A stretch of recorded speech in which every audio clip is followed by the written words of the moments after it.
নমস্কার বন্ধুরা, তোমরা সকলে কেমন আছো? আশা করি তোমরা সকলে খুব ভালো আছো। আমিও ভালো আছি। আমি নিশা, আন্দামানে থাকি। Welcome back to my little org channel, another blog. আজকে হচ্ছে আমাদের পার্লারে কোর্সের প্র্যাকটিস হচ্ছে ইনকাল। তো আমার যে সহকর্মী আমার সঙ্গে যে প্র্যাকটিসে আছে, সে আজকে আমার উপরে ইনকাল করছে, কারণ কি আমাদের দুজনের একসাথে পেয়ার চলে। তো আমাদের দুজনের এক দুসরের উপরে করতে হবে। তো আমার উপরে আমার সেই বান্ধবী করছে, তো আমি সেটাই তোমাদের সাথে শেয়ার করছি। তো ভিডিওটা যে ধরেছে অনেক দূর থেকে করছিল, তাই ভালোভাবে ভিজিবল না। আর বন্ধুরা, আরেকটা কথা, তোমরা যে নতুন আমার চ্যানেলে যদি কেউ ভিজিট করে থাকো, প্লিজ আমার চ্যানেলটিকে একটু সাবস্ক্রাইব আর লাইক করে দেবে। তোমরা অনেকেই ভিডিও দেখো কিন্তু কোনো কমেন্টস বা লাইক করছো না।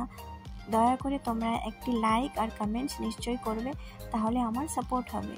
তো নিশ্চয়ই তোমাদের কাছে আমি আশা রাখতে পারি, প্লিজ করো। এখন আমাদের শুরুয়াত, তো ইনকাল গুলো আমরা খুব সুন্দর করছি, আউটকাল আমাদের হবে, সেটাও তোমাদের সাথে শেয়ার করব। তো এইটা হচ্ছে আমার বান্ধবী খুব সুন্দর করে আমার চুলে ইনকাল করেছে। তো সেটা ফার্স্টেও দেখেছো, বা এন্ডিংও তোমরা দেখবে, আর দেখতে থাকো। আমি আর বেশি কিছু বলছি না, তোমরা ভিডিওটা এনজয় করো। ভালো লাগলে নিশ্চয়ই কমেন্ট সেকশানে বলবে খুব সুন্দর, আর ভালো না লাগলেও জানিও যে ভালো লাগেনি, কি কমি আছে সেটাও তোমরা নিশ্চয়ই জানিও। আর বেশি কিছু বলছি না। আমার যে সহকর্মী, তার নাম হচ্ছে সুপ্রিয়া, যে আমাকে এই হেয়ার স্টাইলটা আমার চুলে করছে ইনকাল। তো আর কিছু বলছি না, বাই বাই।